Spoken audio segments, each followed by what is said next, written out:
Well, despite the technical difficulties we've experienced with our live broadcast for hashtag Ask Alex, welcome everybody. My name's Alex Goldschmidt, motorsport commentator, not just for the Virtual Reality Racing Club, but also through karting. And joining me is GT stalwart Alex Toth-Jones joining me. Alex, how are you? You keeping well?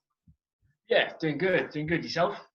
Yeah, not too bad. Not too bad. I think it's been an interesting few months, obviously, as we've all been in lockdown, and I know that you've been keeping yourself busy in the meantime, keeping yourself ready for the forthcoming Porsche Sprint Challenge GB season, which gets underway very, very soon. And I know that you've been testing in the Porsche 718 Cayman GT4 MR Clubsport, and that is a mouthful for a race car, I must admit.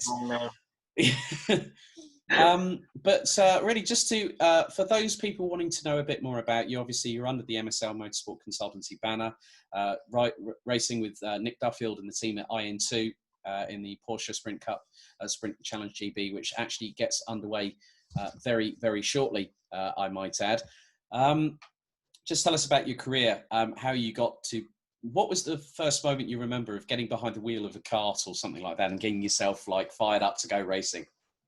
My first ever driving memory is go-karting at a place which is now a team sport kart circuit, but we're pole position in Leeds. So a little indoor track. I remember going there for my birthday. I believe me and a couple of friends went and loved it. It was terrible, but I loved it. And from there, it just became I wanted to go back again and again and again. Every opportunity I could, I was pestering mum and dad, oh, can I go? And I think through trial and error, I eventually wasn't as bad as when I first went. And the more you do it, the more hooked you get. And from there, it just progressed, to me being like an 11-year-old kid looking into it, going, how can I do this more? Where can I go and do this? There was always like, where's the horizon? So yeah, I looked into it all myself and pestered mum and dad enough to eventually buy me a kart, and we did my ARC license. And then, yeah, the first 2-3 years in karting was at PF and Three Sisters, just me and my dad trying to winging it really. We made some awesome mistakes, but we had some good memories as well. And then it just progressed, and yeah, now I'm here. Yeah, sort of like the lad and dad experience through karting. Obviously, Trent Valley Kart Club, the home of PF International, which celebrated its 25th anniversary. I've been there. I know the likes of Danielle Short, Nigel Edwards, the venerable Mr. Nigel Edwards, very, very good guy. Obviously, telling off from Nigel. I was going to say that every driver worth their salt has had a little bit of a telling off from Nigel. Obviously, you got quite a few other people like Dan Ashton, Ken Potter. Paul Fletcher himself is it's really good to see that the people that were there when I started, who had been there years, are still there, which shows that as a club and as a place, it's such a good place to go karting, and the facilities there, the work that Paul put into that place is just mega. Nowhere else really comes close.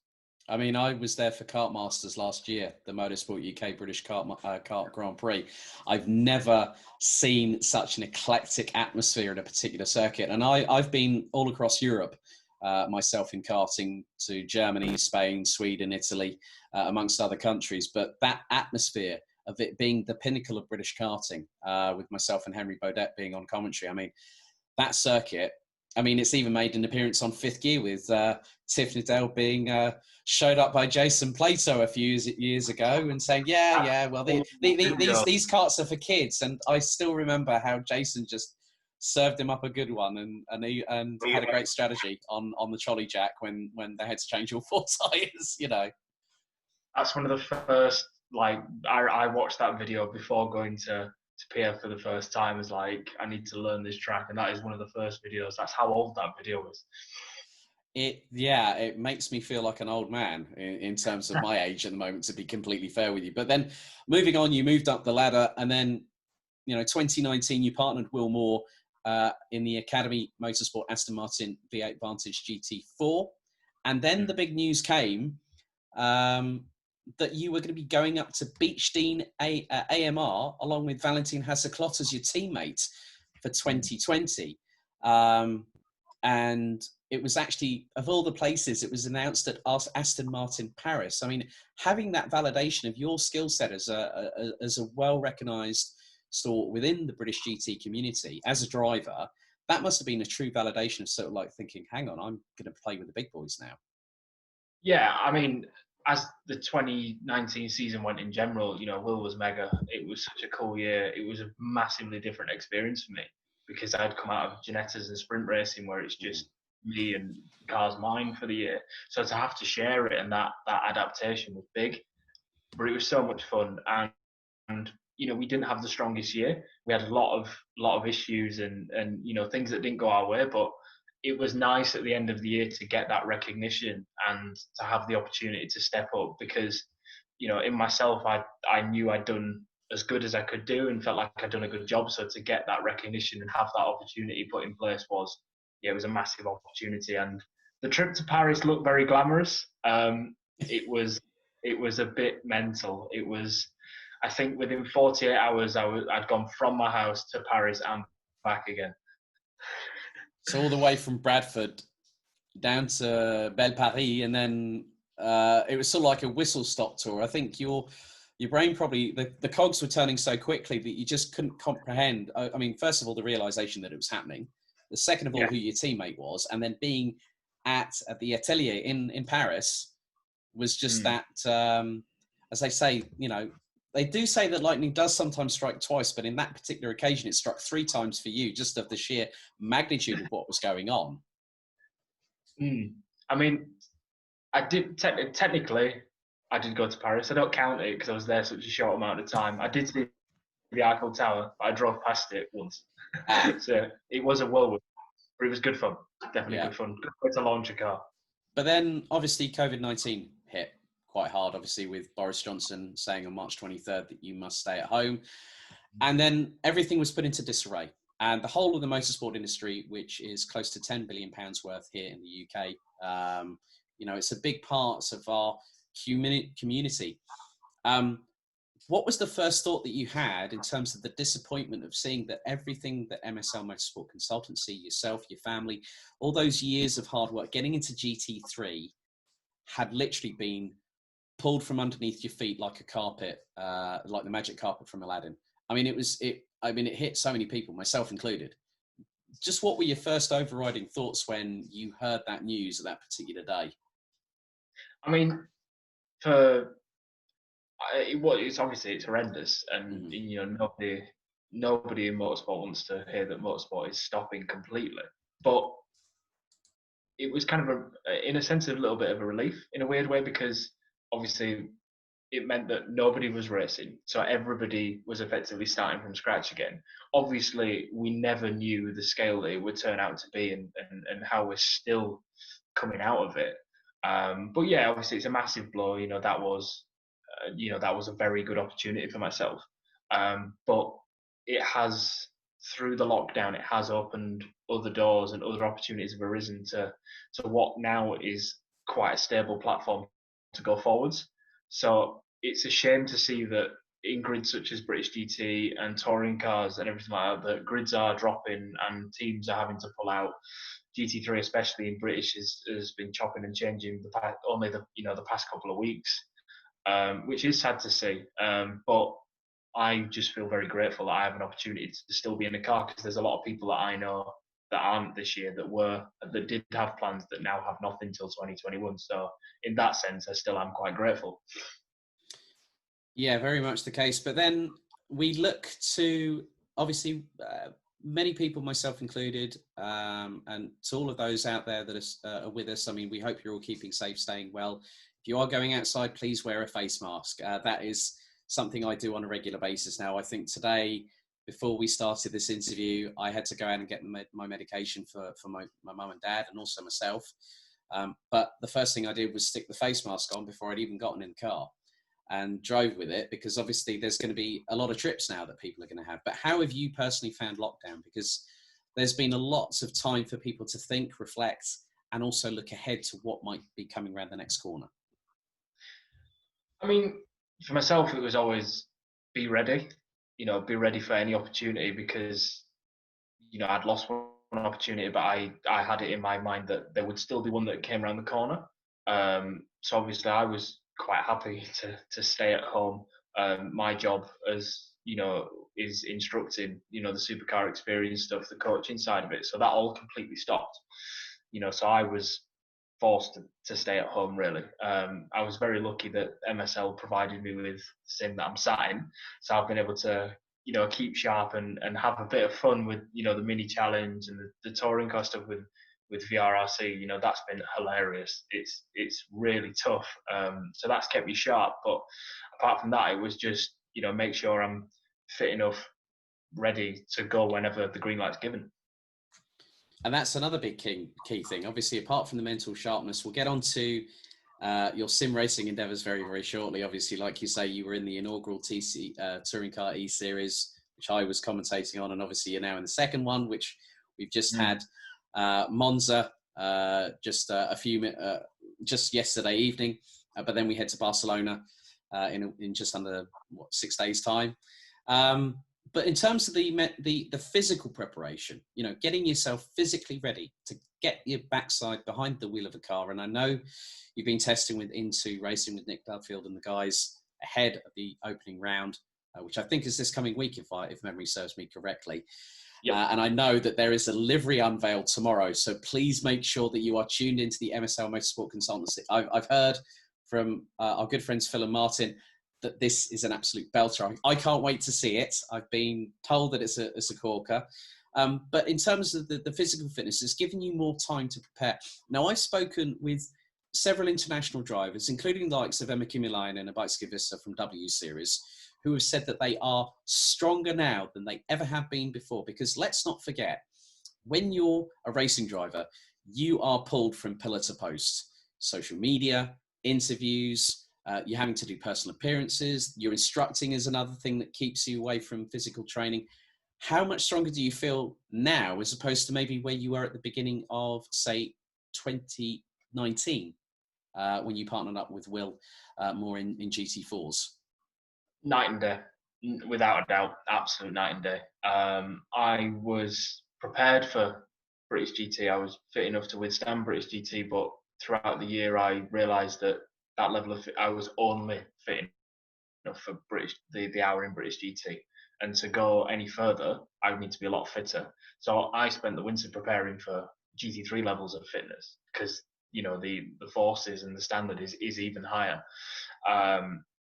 And, I think through the lockdown has just been a continuity of it. It's been hard because I've not been able to go to a gym and stuff, but, I've used what I have, which is some bedroom floor space, a couple of weights and a pull-up bar. That's all I've got, and that's I've been looking to do a bit of cycling as well. But I think I agree with what the W Series girls are saying, that I'm definitely fitter, lighter, and stronger than I ever have been. So I feel now it's probably the first time in my career that I've felt over-prepared for a car rather than just enough. Yeah, that's very much the case because, with say a GT4 or even a GT3, you've got to really be able to withstand the punishment the G-force is going through the corner as you try and rotate the car in. You've possibly got someone on your left-hand side or your right-hand side, depending on where you are on the circuit. You're constantly going through. But on that aspect, the sim racing has kept you sharp. You've been in the E-Team Brit Summer Series, which ran for 8 weeks. You then also did the VRRC Touring Car E-Series, the first one, which was 4 weeks. You're now into what is going to be round 4 next week in Barcelona for the second one. You've been battling away with the likes of Dave Marshall, Max Coates, Tobin Lee in the Mini Challenge UK E-Series, which has its season finale, I think, this coming Saturday. But you're racing for real this Saturday, which is really, really great to hear. I'm glad to hear that you're back on track. But that's at 11:50 this coming Saturday. Richard John Neal behind the microphone once again for the season finale, as the titles need to be decided. But how have you found it? Because obviously MSL will provide you with the sim, you just said, but to keep your reflexes sharp, because you haven't got, let's look at it from this comparison, that in a car you can feel what it's doing by the seat of your pants. But in a sim, it's every other sense that is getting bombarded. So your eyes, your ears, you feel through the direct drive on the steering wheel hub, that's going directly to your forehand. So it's still giving you a workout, but that realism to a point gets you only so far, doesn't it? I tell you, I am absolutely knackered after doing the sim stuff. It is the most tiring thing in the world. I was surprised. I even surprised myself how tiring it is. No, it's been. I mean, the one thing I can take away from sim racing is the level that the sim racers and even the real lads have had to achieve to be at the front. I mean, the mini thing. I am so gutted that I've not been able to do the last 2 rounds.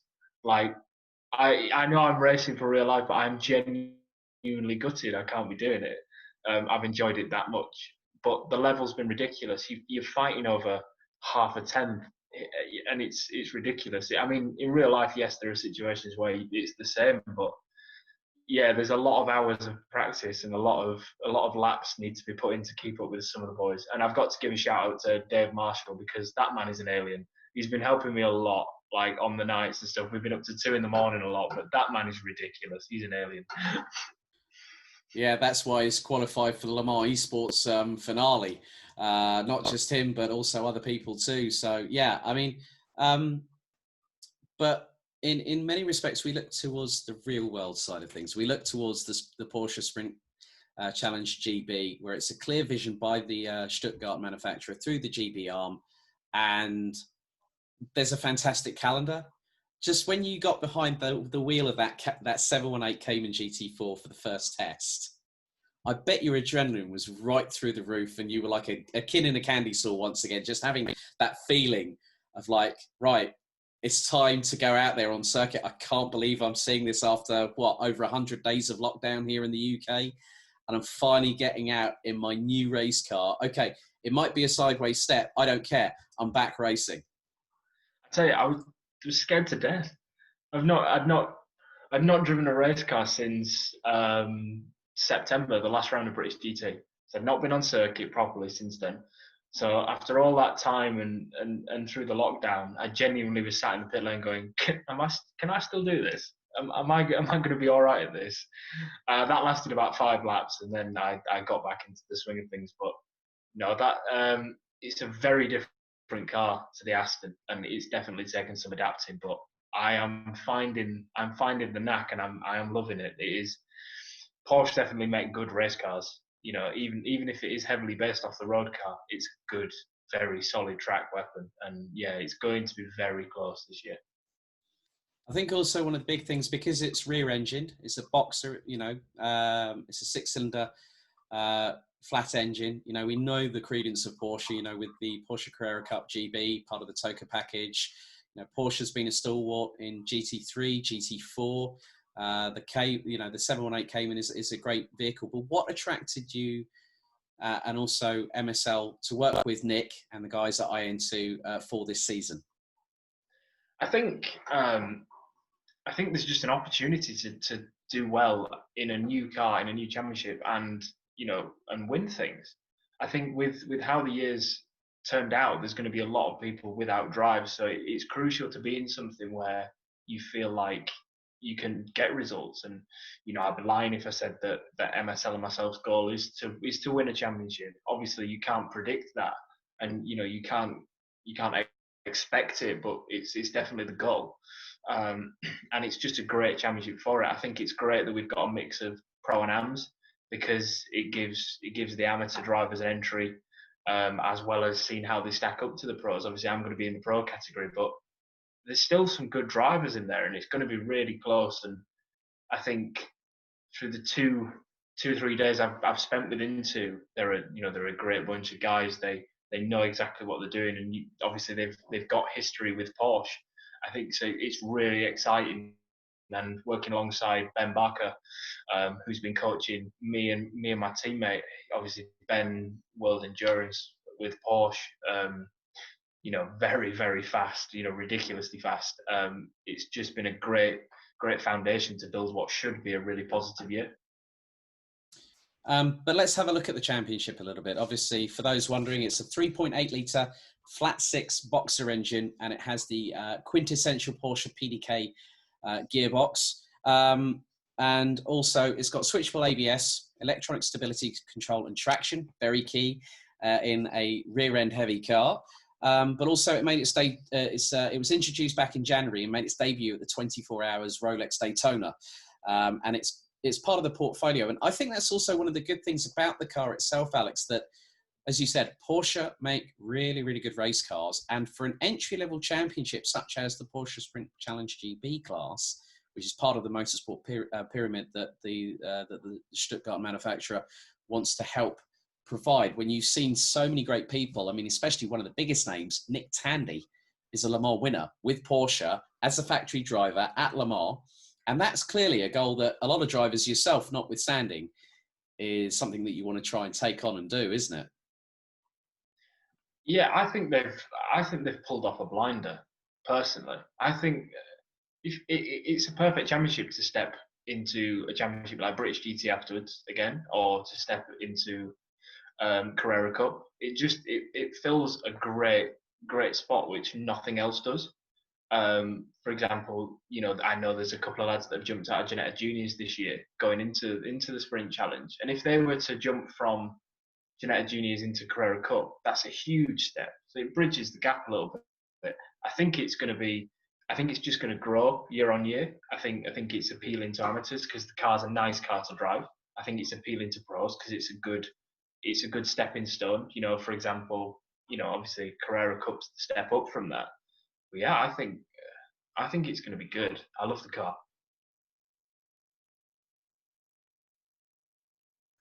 Sorry, I should have unmuted there. Whoops. Technology. But obviously, there's a £10,000 prize fund for the champion for the pros. And obviously, that is something that you're gunning for, isn't it? That's the overall title.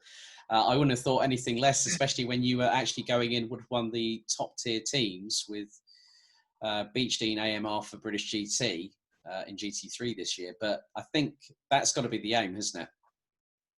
100%. No, that's the goal we set out at the start. It's the goal we're going to try and go for the whole year, and we're going to see how it pans out, definitely.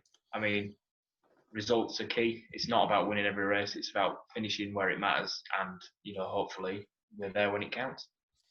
Right, now we have had a question thrown into us via Twitter. A big thank you to Rob Chalmers on Twitter, and he basically asks Alex this. On the Friday night before racing for Team Bonato, I think this is probably at the Teesside 24 Hours, where exactly did you and Dan, and in brackets, and others end up? And he's put a few emojis on there, and he's put other than Nando's. This is old. I can't remember this. Yeah. Thanks, Rob. Someone had to do it, didn't they? I have to tell the backstory. So we did the, Team Bonato, a lot of lads that work for M Sport and Bentley, decided that we were going to have a hack at the Teesside 24, yep. which is stupidly competitive. Like, it's as competitive as like Super One. It's ridiculous. But we thought we would have a crack here. It's 24 hours. What can go wrong? I remember we had a hotel room booked about 20 minutes away. It was a room for 2 people that 5 of them were staying in. And I remember going for food, and I remember going for a beer afterwards. And then I remember 5 of us having to get up in the morning to go to driver's briefing. Anything in between, not a clue. You heard it here first, folks. I'm not saying that was alcohol related. That is just my memory. I think at the end of the day, the backstory was a great filler before the absolute. I've got absolutely no knowledge, and I don't think I'm ever going to be remembered. I'm never going to remember it until someone tells me what happens. So good answer there, Alex. I do, thumbs up from me. Well done, Rob Chalmers, for throwing the potential spanner in the works there. But as you can see, it didn't work, did it? No. Yeah. Hey, but there you go. I mean, the thing is that's one of the things as well, because obviously social media is quite prevalent, as we all know, through obviously Philip and at MSL Motorsport Consultancy doing a fantastic job as always. But in terms of social media, how have you found the interaction with, I think, not just people that you've been competing with through the relevant sim racing championships that you've been a part of, the series, but also the interaction with the fans? That's a big thing, and also your friends as well, because we're all on social media. I mean, you know, at the moment, I've got Twitter open on my phone. I've probably got Instagram in the background. I've probably got Facebook popping up here and there, WhatsApps. I mean, yeah, exactly. Yeah, yeah, because we're being pinged all the time, aren't we? But I think really social media is very, very crucial to a driver's career, wouldn't you say? Yeah, 100%. And not just from like a promotional point of view. Like obviously it's the best tool to get information out there and to let people know what you're doing. But this, I mean, look at the F1 drivers, how much personality is in some of them. It's hilarious. I mean, Lando's are hilarious, absolutely great. And Danny Ricciardo, and those people are remembered, but they're not, you know, people check in on their social media is not to see what they're driving or what they're doing, but just see the stupid stuff they're up to. I think it's great to get personality across on social media as well as, you know, the info. But going back to the thing you were saying about, you know, the sim people and friends and stuff like that, I'm racing against people that I'm like, I'd now say that I've made friends with. I've never met them. I don't know what they look like. It's going to be hilarious the day that everyone bumps into each other at a racetrack or something. It'd be like, oh, so that's the name to the face, is it? It's good fun. I think that's one of the beauties of these kind of conversations like we're having on Zoom as we're recording at the moment, that we can actually talk to one another. We both followed each other on Instagram. We both friended each other on Facebook and on Twitter. It just goes to show that social media is quite enveloping. There is a question that I want to ask you, though, because you made a particular comment about a two-time Formula One champion that is now returning to the sport in 2021. Of course, the legend that is Mr. Fernando Alonso. That's an interesting coup, because there was rumours, there was a little bit of a cryptic Instagram story with Back to the Future song being put on there by Fernando. How excited are you to see this well-respected individual back in Formula One in 2021? I felt he left too early, to be honest. I felt, you know, I'm a Ferrari fan, so I've supported him when he was at Ferrari. I hated him when he was at Renault, and wasn't really fussed when he was at McLaren. But no doubt in his ability, and he's gone and done amazing things. Obviously, he went and did Dakar, he won Le Mans, he won the World Endurance Championship. He had to go at Indy, which I think at some point he's got to go and finish it. He's one of the only people I think that can now go and do it. Yeah, I'm very happy that he's back with Renault. I think that car's developing well. Unfortunately, it looks like it's going to be Seb that takes the hit for it. You know, leaving Ferrari, and there's no real seats available. I mean, I'm a big Seb fan, contrary to what a lot of people think about him at the minute. Obviously, yeah, I think he's making a lot of mistakes, but I still rate him. I still think he's an amazing driver, and he deserves more recognition than he's currently getting.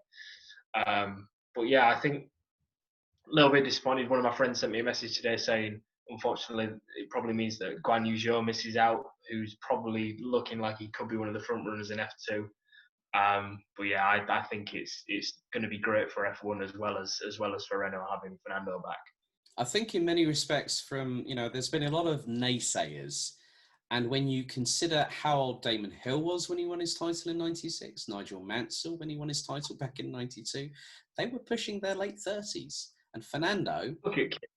Yeah. Well, Kimmy's like Mr. Well, we know who Kimmy is. You don't really need to mention the Iceman much, because everyone knows that he's there. But I think that this, in many respects, this is a make or break situation for Renault. And the reason why I say this is that Daniel Ricciardo is going to partner Lando Norris at McLaren in 2021 on a multi-year deal. Carlos Sainz will partner Charles Leclerc at Ferrari for 2 years at the very least. Verstappen's concreted in until 2023 at Red Bull.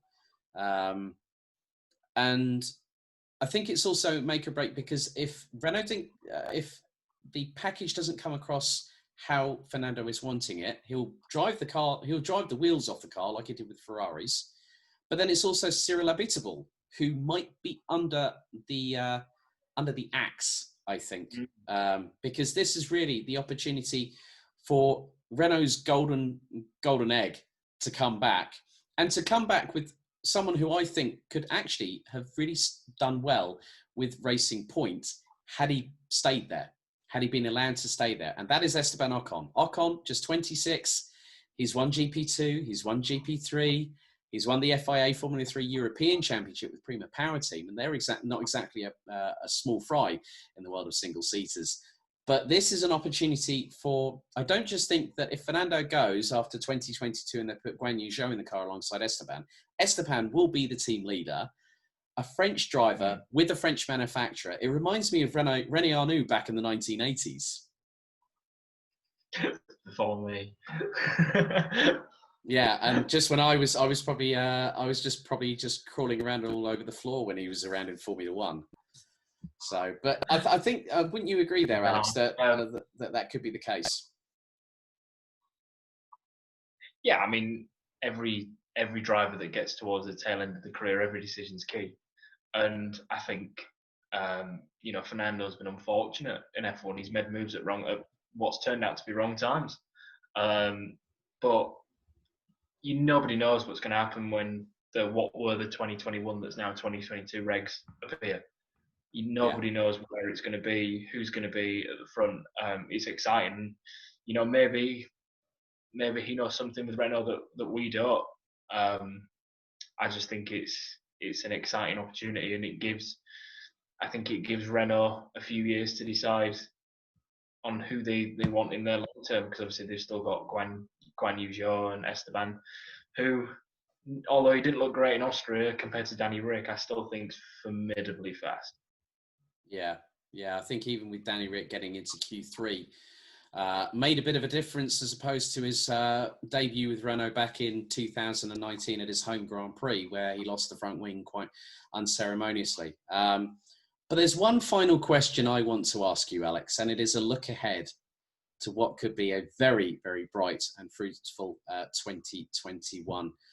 We're going to take a look at this from a broader perspective, but what is the ultimate achievement from this season and then heading into 2021 with a brand new set of open eyes and looking forward to something very, very magical, let's say? I think obviously this year it's, we've set the, the goal of trying to win a championship and to get the results that come along with that. From there, who knows, really? I mean, I have aspirations and goals of to be a professional and a factory driver one day, and those goals will never go away.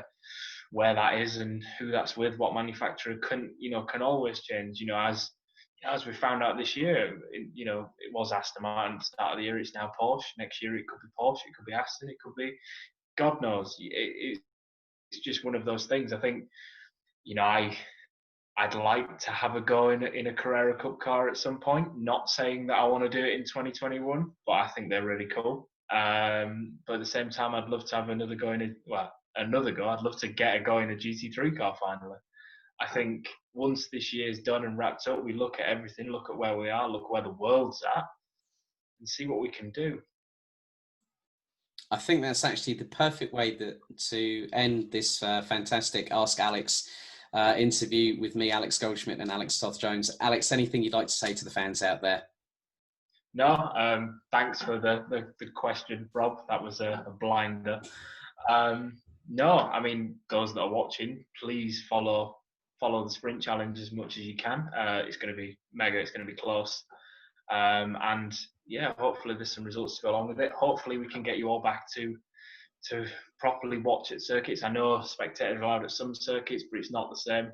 Mm-hmm. Hopefully there's going to be a day not too soon where we can all be as one again at a circuit. Well, on behalf of Alex Toth-Jones, my guest this evening on the Ask Alex Q&A, my name is Alex Goldschmidt. Thank you for watching. Stay safe. See you all trackside very, very soon. Thank you very much for watching. Bye.